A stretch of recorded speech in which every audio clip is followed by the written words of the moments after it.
ہر سال پوری دنیا میں 22 اپریل کو ارتھ ڈے منایا جاتا ہے، یعنی زمین کا دن۔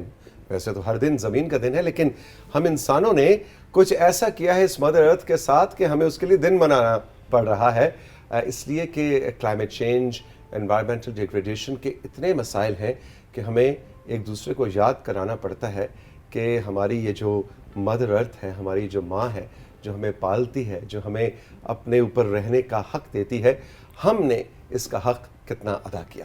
آج اس حوالے سے بات کرنے کو یونیسیف کی جانب سے جویریہ نذیر ہمارے ساتھ موجود ہیں، جو کہ واش اور کلائمیٹ چینج کے حوالے سے اس کی آفیسر ہیں، ایکسپرٹ ہیں، اور یہ آج ہمیں بتائیں گی۔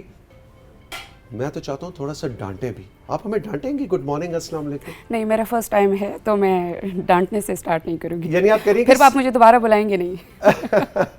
یعنی دوبارہ بلائیں گے تو پھر، لیکن میں چاہتا ہوں کہ میرا خیال ہے ہم انسانوں کو جویریہ تھوڑی ڈانٹ کی ضرورت ہے۔ اب ہم اس لیول پر پہنچ گئے ہیں کہ ڈانٹ کے بغیر کام نہیں چلے گا۔ ڈانٹ کے بغیر کام نہیں چلے گا۔ تھوڑا سا ہمیں بیک گراؤنڈ بتائیے، ارتھ ڈے کا کیا بیک گراؤنڈ ہے؟ سب سے پہلے تو تھینک یو ویری مچ کہ آپ نے یونیسیف کو مدعو کیا اتنے امپورٹنٹ دن کے حوالے سے۔ میں آپ کو بتاتی چلوں کہ ہر سال 22 اپریل کو پوری دنیا میں زمین سے محبت اور اس کے احترام میں ایک دن منایا جاتا ہے۔ یہ عالمی سطح پر اس کو منایا جاتا ہے، اور اگر ہم اس کے تھوڑا سا تاریخی پس منظر پر نظر ڈالیں تو اس کا سراغ ہمیں ملتا ہے 1970 سے۔ 1970 میں آفٹر انڈسٹریلائزیشن اور پاپولیشن کا زیادہ بڑھنا اور اس کے ساتھ ساتھ دوسرے جو مسائل تھے، اس کی وجہ سے کچھ لوگوں نے یہ غور و فکر کرنا شروع کیا کہ ہم زمین کو اور اس کے اپنے ماحول کو جو ہے وہ نقصان پہنچا رہے ہیں، اور یہ نقصان اگر بڑھتا چلا گیا تو ہماری جو آنے والی نسلیں ہیں ان کے لیے یہاں اس پلانٹ پر، اس زمین پر زندگی گزارنا دشوار ہو جائے گا۔ یعنی آج سے تقریباً 50-55 سال پہلے اس پر غور و فکر شروع ہوا تھا، مطلب 1970 میں۔ اور اس کا آغاز کس نے کیا تھا؟ یہ یونائٹڈ اسٹیٹس میں ایک جونیئر سینیٹر ہیں جن کا نام ہے گے لارڈ نیلسن۔ انہوں نے اس باقاعدہ مہم کا آغاز شروع کیا تھا، اور اس میں اس وقت تقریباً 200 ملین لوگوں نے اس میں پارٹیسپیٹ کیا تھا۔ پارٹیسپیٹ ان سینس کے شجرکاری کے حوالے سے اس کے اوپر شعور میں بیداری پیدا کرنا اور لوگوں کو بتانا کہ ہم کیسے ماحول کو آلودہ کر رہے ہیں، اپنی زمین کو کیسے ہم اس کو تباہ کر رہے ہیں۔ تو یہ 1970 سے انہوں نے گے لارڈ نیلسن نے اس کا آغاز شروع کیا تھا۔ اس کے بعد سے جب اس مہم کو پوری دنیا میں سراہا گیا، آپ یہ کہہ سکتے ہیں کہ پوری دنیا میں اس کو سراہا گیا، تو تب سے لے کے پھر پہلی بار 1970 میں یوم ارض بھی ہم اس کو کہتے ہیں، زمین کا جو عالمی دن ہے وہ منایا گیا۔ لیکن پھر 1990 میں، آپ یقین کریں، 1990 میں پوری دنیا میں 141 ممالک نے اس کو آفیشیلی ڈکلیئر کیا کہ ہم 22 اپریل کو یوم ارض یا زمین کا دن منائیں گے۔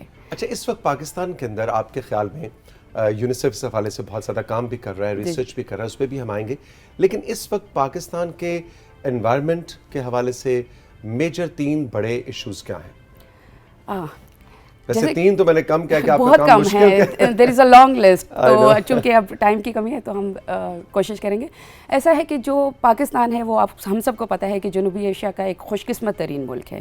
خوش قسمت ترین اس طرح سے کہ ہمارے ملک کو اللہ پاک نے بہت سارے قدرتی وسائل سے نوازا ہے۔ آپ دیکھیں، ہمارے پاس سمندر ہیں، ہمارے پاس ریگستان ہیں، ہمارے پاس سرسبز و شاداب وادیاں ہیں، ہمارے پاس ریگستان ہے، ہمارے پاس 4 خوبصورت موسم ہیں، اور ایک زرعی ملک ہے۔ تو پاکستان اس حوالے سے تمام قدرتی وسائل سے مطلب ہم بہت امیر ترین ملک ہیں اس حوالے سے۔ لیکن ہماری بدقسمتی آج آپ یہ دیکھیں توثیق صاحب کہ ہم پاکستان ماحولیاتی تباہی کے اس دہانے پر کھڑا ہے کہ ہم اس وقت یہ نہیں کہہ سکتے ہیں کہ جو ہماری آنے والی نسلیں ہیں، جیسے میں نے ابھی سٹارٹ میں بھی یہ کہا کہ وہ ہماری جیسی یا ہمارے سے پہلے جیسے ہمارے پیرنٹس نے ایک نارمل زندگی گزاری تھی ویسے زندگی وہ نہیں گزار سکیں گے اگر تو ہم نے کوئی اس طرح کے پالیسیز اور ایکشنز کلیکٹیولی نہ لیے کہ جو کہ ہمارے جنگلات کو اور باقی جو ہمیں قدرتی جو مسائل ہیں اس کو روک تھام کے لیے اگر ہم نے کوئی ایکشن نہیں لیا۔ اب آتے ہیں آپ کی بات کی طرف کہ وہ 3 کون سے میجر قدرتی وسائل ہیں جو اس وقت پاکستان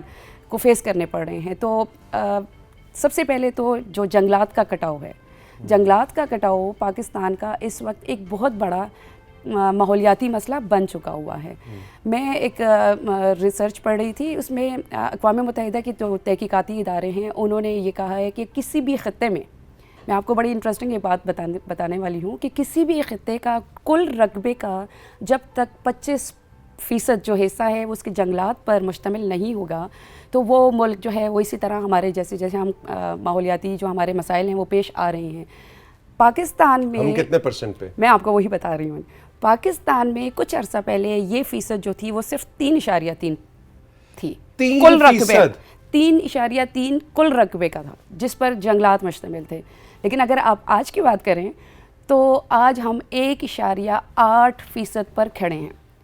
اور جو جنگلات کا کٹاؤ جس سپیڈ سے بڑھ رہا ہے تو آپ خود اندازہ لگا سکتے ہیں اور ہماری جو قوم ہے وہ اندازہ لگا سکتی ہے کہ ہمیں آنے والے سالوں میں کیا مسائل پیش آئیں گے.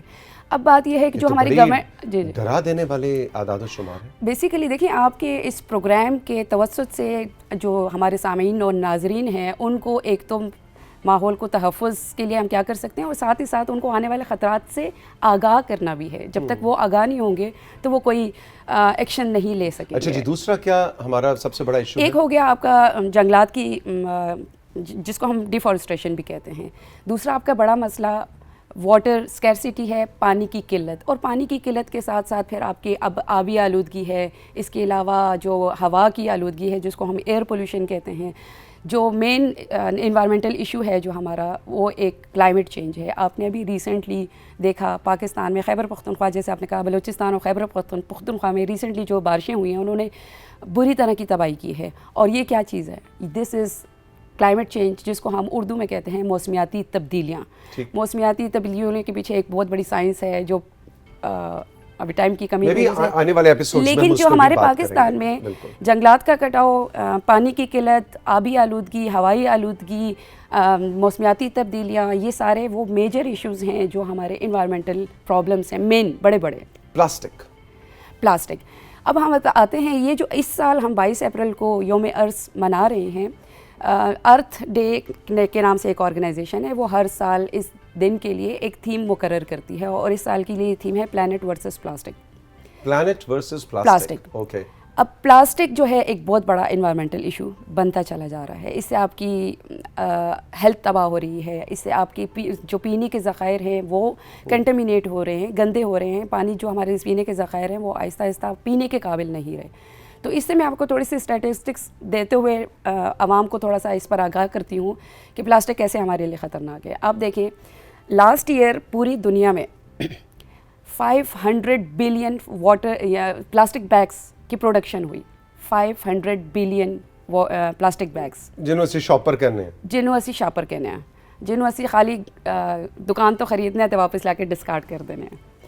اب اگر آپ اس کو منٹس میں ڈیوائڈ کریں نا 500 بلین کو, تو you will be surprise to know کہ ہر منٹ میں 500 ملین پلاسٹک بیگ پروڈیوس ہوا ہے. یہ ایک بہت ہی عجیب سی بات ہے. ہر منٹ میں 500 پلاسٹک بیگ پروڈیوس ہوا ہے. لیکن اس سے زیادہ خطرناک بات اور مزے کی بات یہ ہے کہ اس پلاسٹک بیگ کا استعمال صرف چند منٹ کا ہے. صرف چند منٹ. اور لیکن اس پلاسٹک بیگ کے ختم ہونے میں سینکڑوں سال لگ جاتے ہیں. تو سکھ صاحب کہتے ہیں 600 سے 700 سال وہ اس کی زندگی لگ جاتے ہیں, اور صرف ہم چند منٹ کے استعمال کے لیے ٹماٹر اور انڈے لے کے ہم نے کریانہ اسٹور سے گھر آئے. ایگزیکٹلی. تو یہ اس وقت ہم اس سچویشن سے گزر رہے ہیں. انسان ظالم ہے یا بیوقوف ہے؟ ہم ظالم ہیں, ہم بیوقوف نہیں ہیں. کیونکہ اس سینچری میں 2024 میں یہ کہوں گی کہ ہمارا شعور اب کچھ حد تک سوشل میڈیا نے اور دوسرے اداروں نے بڑھا دیا ہے, لیکن ہم ظالم ہیں. ہم اس زمین سے شاید اتنی محبت نہیں کرتے ہمیں جتنی اس کا حق ہے اس سے محبت کرنے کا. جب ہمارے اندر یہ جذبہ پیدا ہو جائے گا کہ ہم نے اپنی زمین, اپنے پلانٹ ارتھ کے ساتھ محبت کرنی ہے, تو ہم اس کا ویسے ہی خیال رکھیں گے جیسے ہم اپنی گاڑی کا خیال رکھتے ہیں, جیسے ہم اپنی باڈی کا خیال رکھتے ہیں, جیسے ہم اپنے بچوں اور اپنی فیملی کا خیال رکھتے ہیں, ویسے ہی ہم اس زمین کا بھی خیال رکھیں گے اور اس قدرتی وسائل کا بے جا اور بے دریغ استعمال نہیں کریں گے. اچھا جویری, آخر میں اب یہ بتائیے کہ یونیسیف پاکستان جو ہے ان ساری چیزوں کے حوالے سے کیا کر رہا ہے, اور آج پی ٹی وی اور رائزنگ پاکستان کے ناظرین کو آپ 2-3 ایسی چیزیں بتائیں جو ہم اپنی چھوٹی سی دنیا میں رہتے ہوئے اپنے لائف سٹائل کے اندر کر سکتے ہیں. لیکن سب سے پہلے what is UNICEF contributing? UNICEF دیکھیں جو سسٹینیبل ڈیولپمنٹ گولز ہیں 17، اس میں سے 3 میجر گولز کے اوپر وہ کام کر رہا ہے، جس میں کلین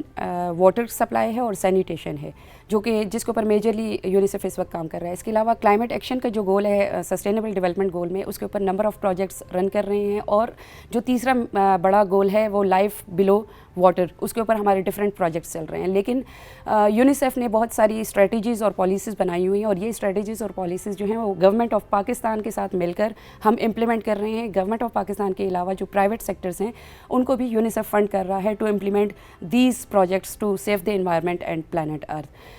ہمارے بہاولپور پنجاب میں پروجیکٹس چل رہے ہیں جس میں وہاں پہ اسکولس میں بچوں کو خاص طور پہ، یونیسیف کا چونکہ میجر ٹارگیٹ بچے ہیں اور ینگ یوتھ ہے، تو ان کے اویئرنیس ریزنگ کے لیے ہم نے اس طرح کے پروجیکٹس ڈیزائن کیے ہیں کہ وہ کیسے ہم ویسٹ کو ریڈیوس کر سکتے ہیں، پلاسٹک کو کیسے ریڈیوس کر سکتے ہیں، کاربن ایمیشنز کو کیسے کنٹرول کر سکتے ہیں انڈیویجول اور انفرادی طور پر.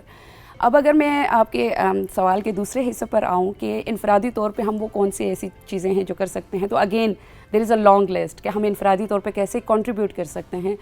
میں یہ کہوں گی کہ 3-4 میجر یہی ہیں کہ جو ہمارا پیٹرول کا استعمال ہے اس کو ہم کم سے کم کریں. آپ نمبر آف رائڈس ہیں جو کم لیں. آج کل مسئلہ یہ ہے کہ پاکستان میں جو تھوڑا سا بھی افورڈ کر سکتا ہے وہ اپنے پاس بائک رکھتا ہے یا پھر گاڑی رکھتا ہے، اور ہم کوشش کرتے ہیں کہ اگر ہم نے گروسری لینے کے لیے نیئر بائی مارکیٹ میں بھی جانا ہے تو ہم بائک پہ جائیں یا ٹائم کی بچت کرنے کے لیے. لیکن ٹائم کو بچانے کے ساتھ ساتھ آپ یہ دیکھیں کہ آپ ماحول کو کیسے آلودہ کر رہے ہیں اس اسموکس کے ساتھ. تو آپ کوشش کریں نمبر آف رائڈز جو ہیں وہ تھوڑی لیں، پیدل زیادہ، سائیکلنگ کو پروموٹ کریں. سائیکلنگ کو دوسرے یورپین کنٹریز میں سائیکلنگ کو بہت اہمیت کی حامل ہے. اس کے علاوہ جو ہے آپ ویسٹ کو ریڈیوس کریں، ری سائیکل کریں، آپ پلاسٹک کا کم سے کم استعمال کریں. اگر آپ گروسری کے لیے جا رہے ہیں، آپ کپڑے کا ایک بیگ جو کہ میں خود بھی یوز کرتی ہوں پرسنلی، کپڑے کا بیگ لیں، وہ آپ 50 بار 60 بار استعمال کر سکتے ہیں، دھو کے دوبارہ آپ استعمال کر سکتے ہیں. جبکہ پلاسٹک کے بیگ میں اگر آپ سبزی لے آئے ہیں یا فروٹ لے آئے ہیں تو وہ شاید دوبارہ استعمال کے قابل نہیں رہتا. تو اس طرح کی چیزیں کر کے آپ، اور دوسرے ایسی چیزیں ہیں جیسے کہ آپ ٹریول، اپنا ایئر ٹریول ہے اس کو کم کریں. ہماری خوشی ہوتی ہے کہ ہم اگر اسلام آباد بھی جا رہے ہیں، لاہور کراچی سے اسلام آباد بھی جا رہے ہیں تو ہم بائی ایئر جائیں. تو اور دوسرا یہ کہ اگر آپ کے آفس میں کچھ ایسے آپ کے کلیگس ہیں جو آپ کے ہی سیکٹر میں رہ رہے ہیں، آپ کے ہی نیبر میں رہ رہے ہیں، تو آپ یا تو ان کے ساتھ اپنے آپ کو پولنگ کر دیں یا پھر ان سے یہ کہیں کہ آپ ہماری گاڑی میں ایک گاڑی استعمال ہو جائے، 2-3 لوگ اگلے ہفتے. تو آپ اس طرح دیکھیں کہ یہ چھوٹے چھوٹے جو ہمارے عمل ہیں نا، اس سے ہم کافی حد تک اپنی ایٹ لیسٹ سیٹسفیکشن کے لیے کنٹریبیوٹ کر سکتے ہیں ٹو سیو دی ارتھ. جویریہ، ایک عام ہمارا میں نے دیکھا ایک نیشنل بیہیویئر ہے کہ میرے ایک کے کرنے سے کیا فرق پڑے گا. فرق پڑتا ہے، بہت فرق پڑتا ہے، بہت زیادہ فرق پڑتا ہے. اصل میں ہماری سوچ یہی ہے نا کہ اگر اس معاشرے کا نظام ہی ٹھیک نہیں ہے تو میرے کر لینے سے کیا فرق پڑے گا. کوئی فرق نہیں، نہ بھی پڑے، ایٹ لیسٹ آپ انٹرنل سیٹسفیکشن آپ کو ہوگی کہ at least I am not the contributor. ٹھیک ہے.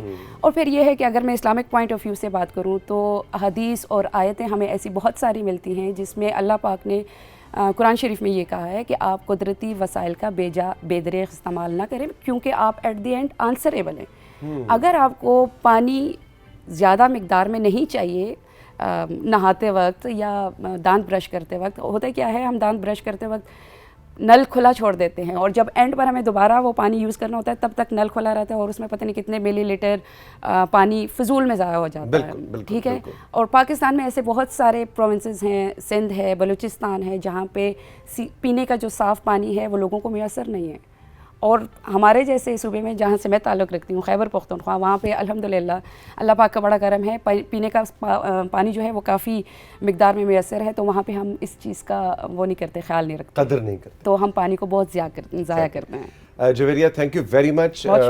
بڑی جامع آپ نے گفتگو کی، اور یونیسیف پاکستان کا شکریہ، حکومت پاکستان کا شکریہ کہ آپ لوگ اس طرح کے اویئرنیس سیشنز کرتے رہتے ہیں. آئندہ بھی یہ سلسلہ جاری رہے گا. بہت شکریہ. All the best. Thank you very much. Rising Pakistan میں وقت ہے ایک چھوٹے سے بریک کا، اور جیسا کہ جویریہ بات کر رہی تھیں کہ ہم کافی ظلم کرتے ہیں اس مدر ارتھ کے ساتھ، اسی ظلم کا ایک نتیجہ یہ ہے کہ اب ہم آئے دن دیکھتے ہیں کہ ہمارے ویدر پیٹرنز بدل رہے ہیں.